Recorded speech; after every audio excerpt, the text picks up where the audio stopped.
নমস্কাৰ, মই মোৰ সকলো জ্যোতিষ অনুৰাগীক মোৰ ফালৰ পৰা সম্ভাষণ জনাইছোঁ। মই আজি আপোনালোকৰ লগত এটা খুব গুৰুত্বপূৰ্ণ বিষয় আলোচনা কৰিম। সেইটো হ'ল অশুভ শনিৰ প্ৰতিকাৰ বিষয়। আমি সাধাৰণতে যেতিয়া শনিৰ দশা অথবা অন্তৰ্দশা চলি থাকে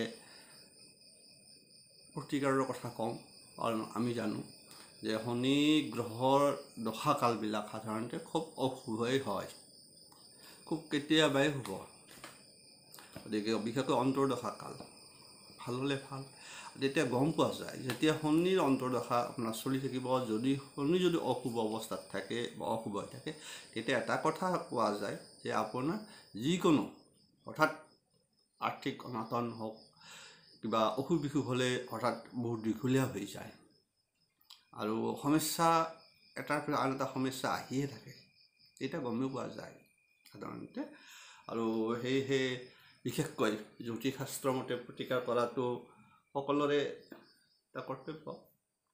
আৰু কথা হ'ল, আমি যেতিয়া ময়ো হওক বা যিকোনো এষ্ট্ৰলজাৰে হওক, যেতিয়া শনিৰ প্ৰতিকাৰ দিয়ে, আৰু এটা কথা আছে যে কিছুমানে হয়তো আপোনাৰ প্ৰতিকাৰ 3 প্ৰকাৰৰ হৈ যায়।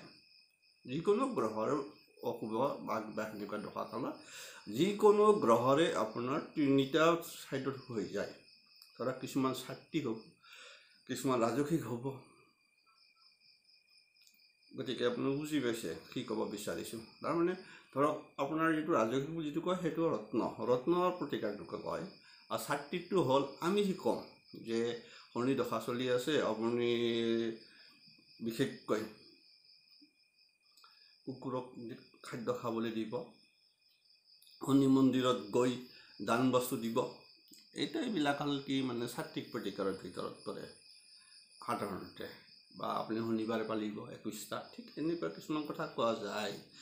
কথা হ'ল তাৰ লগত আৰু এটা কথা কওঁ যে বহু ক্ষেত্ৰত গ্ৰহ পূজাও কৰাটো আছে আৰু ভাল, পাৰিলে যে শনি গ্ৰহ পূজা কৰাটো ভাল। সৌন্দৰ্য বুলি কয় অশুভত্ব, বিশেষকৈ মানুহৰ এটা বিশ্বাসৰ ওপৰতে এইবিলাক চলি আছে। গতিকে আপোনালোকে যেতিয়া বিশেষকৈ কোনোবাই হয়তো দিব যে আপুনি শনি গ্ৰহৰ অকণমান পূজা কৰক, কোনোবাই ক'ব যে আপুনি অমুক কৰক, গতিকে ৰত্ন পিন্ধক। ৰত্ন ওলাৰ লগে লগে দুটাই থাকে, এটা নীলম আৰু এটা থাকিল এমেথিছ। ৰত্ন ফালৰ পৰা আৰু নীলম হ'লে আপোনাৰ 5 কেৰেটৰ কথা নাই, আৰু যদি এমেথিছ হয় সেইটো অপৰত্ন, সেইটোও কাম দিয়ে। এইটো কিন্তু আপোনাৰ নাই বোলে 7-8 কেৰেট লাগে, সেইটো কৈ দিছোঁ।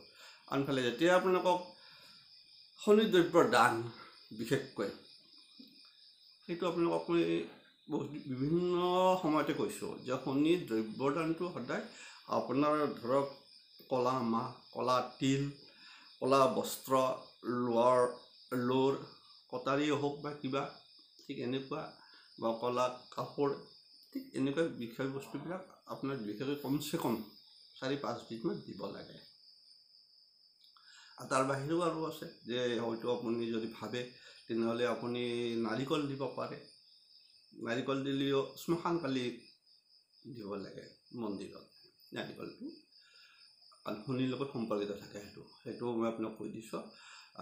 কথা মই ক'ব বিচাৰিছোঁ, এই যে আমি কওঁ বা লিখি দিওঁ, ময়ো লিখি দিওঁ যে আপোনালোক মোক কৰক, কিন্তু কথা সেইখিনিতে কিন্তু একচুৱেলি আমি এটা ভুলো কৰি পেলাওঁ। কোনটো ভুল আপোনালোকক মই কৈ দিছোঁ, আপুনিও কৰিছে, বহুতে কৰে। বিশেষকৈ এটা কথা আছে, আপোনালোকক কৈ দিছোঁ যে শনি গ্ৰহ আপোনাৰ মন্দিৰত গ'লে, নৈবেদ্য আগবঢ়ালে অথবা গ্ৰহ পূজা কৰিলে, এই দুটা বিষয়ত আপোনালোক মোক ক'বলগীয়া আছে। এইকাৰণে কৈছোঁ যে বহুতে হয়তো কথা নাজানে বা নকয়, কোৱাৰ মানে আমি লিখিহে দিওঁ বাকীখিনি যে আপুনি শনি দ্ৰব্যখিনি দান কৰিব বা আপুনি এনেকুৱা ক'লোঁ বা গ্ৰহ পূজাৰ কথা ক'লোঁ। কথা হ'ল কি, শনি গ্ৰহৰ গ্ৰহ পূজা কৰিলেও আপোনাক মূল ঘৰৰ ভিতৰত কৰাটো নিয়ম নহয়, কেতিয়াও নকৰিব। গ্ৰহ পূজাটো কৰিলেও আপোনাক বাহিৰত কৰিব লাগে। নিগ্ৰহ পূজা সদায় ঘৰৰ ভিতৰত নহয়, কিন্তু বহুতে আপোনাৰ নকয় আৰু মই কৈ দিলোঁ, একচুৱেলি নহয়। শনিগ্ৰহৰ পূজা সদায় গ্ৰহ পূজাটো বাহিৰতে হয়। আৰু যেতিয়া পূজা শেষ হ'ব তেতিয়া সেই প্ৰসাদ তাত খাই সেই প্ৰসাদ ঘৰৰ ভিতৰতো সোমাব নালাগে। এইটো এনেকৈ মনত ৰাখিব। কিন্তু এইটো কওঁতে নক'ব, কিন্তু মই কৈ দিলোঁ আপোনালোকক। একচুৱেলি শনি পূজাটো বাহিৰে বাহিৰে হয়, কিন্তু বাকী বিষ্ণু পূজা বা কিবা এইবিলাক ভিতৰত। কিন্তু শনি গ্ৰহৰ পূজা সদায় অকণমান আপোনাৰ মূল ঘৰৰ বাহিৰত। কাৰণ কৰক আপোনাৰ চাইডত আছে বা নকয়তো বেলেগ, কাৰণ মোৰ ঘৰৰ ভিতৰত নহয়। আৰু দ্বিতীয়তে পূজা শেষ হ'লে প্ৰসাদ গ্ৰহণ কৰাৰ পিছত সেই প্ৰসাদ ঘৰৰ ভিতৰত আনিব নালাগে। সেই প্ৰসাদ ঘৰৰ ভিতৰত সোমাব নালাগে শনি গ্ৰহৰ বিশেষকৈ পূজা কৰে। এইটো মূল কথা। আন এটা কথা হ'ল কি, এই যে মই ক'লোঁ আপোনালোকে যেতিয়া শনি মন্দিৰত যাব তাতোতো নৈবেদ্য আগবঢ়ায়। চাবলৈ কিন্তু কথা এটা কৈ দিছোঁ, নৈবেদ্য আগবঢ়ায়। কিয়? যিহেতু আপোনাৰ শনি মন্দিৰত দিলে কথা নাই, গতিকে আপুনি নৈবেদ্য আগবঢ়ালে আপুনি হয়তো দিলে আৰু মই কোৱাৰ নিচিনা আপোনাৰ কলা তিল, কলা মাহ, বিশেষকৈ কলা বস্ত্ৰ, লোৰ সামগ্ৰী যিখিনি আপোনাক দিয়ে, দান দ্ৰব্য অলপ দি দিলে, তাতো আপুনি প্ৰসাদ আগবঢ়ায়, হয়নে? তেতিয়াও সেই প্ৰসাদো আনিব নালাগে ঘৰত। মুঠতে শনিৰ প্ৰসাদ ঘৰৰ ভিতৰত সোমাব নালাগে, এইটো কিন্তু কৈ থৈ দিলোঁ। আনফালে এটা কথা এটা কওঁ মই, যে শনি গ্ৰহৰ যেতিয়া আপুনি শনি মন্দিৰত যাব, যেতিয়া আপুনি মনৰ, কাৰণ কিবা এটাতো আপুনি দুখ কষ্ট কৰি গৈছে, দশাটো আপোনাৰ যাতে অশুভ কমি যায় তাৰ কাৰণে কৈছে। সেইকাৰণে কোৱা আছে যে শনি মন্দিৰত গ'লে যেতিয়া আপুনি আপোনাৰ মনৰ কথা ব্যক্ত কৰিব, সেই সময়খিনিত শনিদেৱৰ চকুৰ পিনে চাই বা মুখৰ ফালে চাই আপোনাৰ মনৰ কথা ব্যক্ত কৰিব নালাগে। এইটো কিন্তু খুব ইম্পৰ্টেণ্ট কথা, কিন্তু কৈ থৈ দিলোঁ আপোনালোকক। যদি আমি স্বাভাৱিক ক'ব নোৱাৰাকৈ হয়তো আঁঠুকাঢ়ি বা তেনেকুৱা কওঁ, বা চকু বা কেতিয়াবা থিয় হৈ পেলাইও আমি কওঁ, এই থিয় হৈ আঁঠুকাঢ়ি সেৱা কৰাত অলপ বেলেগ, সেইটো ভাল। কিন্তু যদি আমি থিয় হৈ পেলাই কৰোঁ, যদি বহুত মানুহ আমি থিয় হয়তো কৰোঁ, তেতিয়াতো আপোনাৰ স্বাভাৱিক মুখামুখি কৰিলেও তেতিয়াও মনৰ কথা যেতিয়া ব্যক্ত কৰিব, কিন্তু সেই সময়খিনিত আপুনি কেতিয়াও চকুৰ ফালে চাই ক'ব নালাগে। আচলতে তেতিয়া কোৱা হয় যে শনি দৃষ্টি আপোনাৰ ওপৰত পৰি আকৌ নতুনকৈ আপুনি কৈছে কাটিব অশুভ দোষ, কিন্তু কথাই আকৌ শনিৰ দৃষ্টি আপুনি লৈ আহিছে। সেইকাৰণে কৈছে যেতিয়া শনি মন্দিৰত যেতিয়া আপোনালোকে যাব, যেতিয়া নৈবেদ্য এইখিনি বিষয়বস্তু দিব, তেতিয়া আপোনালোকৰ মনৰ যিটো ভাৱ, পিছত চাপ কথা নাই, সেই মনৰ ভাৱ প্ৰকাশ কৰাৰ সময়ত একচুৱেলি ভৰিৰ ফালে চাই ক'ব লাগে। এইটো কিন্তু কথা। আৰু পাৰিলে পশ্চিমমুৱা হৈ ক'ব লাগে, কাৰণ শনিদেৱ পশ্চিম ছাইডত পৰি যায়।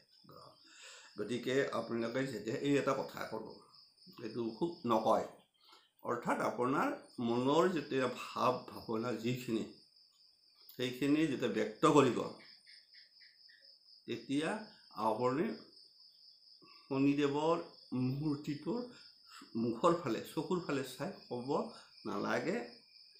তেতিয়া একান্ত অকল তল ফালে ভৰিৰ ফালে চাই আপোনাৰ মনৰ কথা ব্যক্ত কৰক, তেতিয়াই ফল পায়।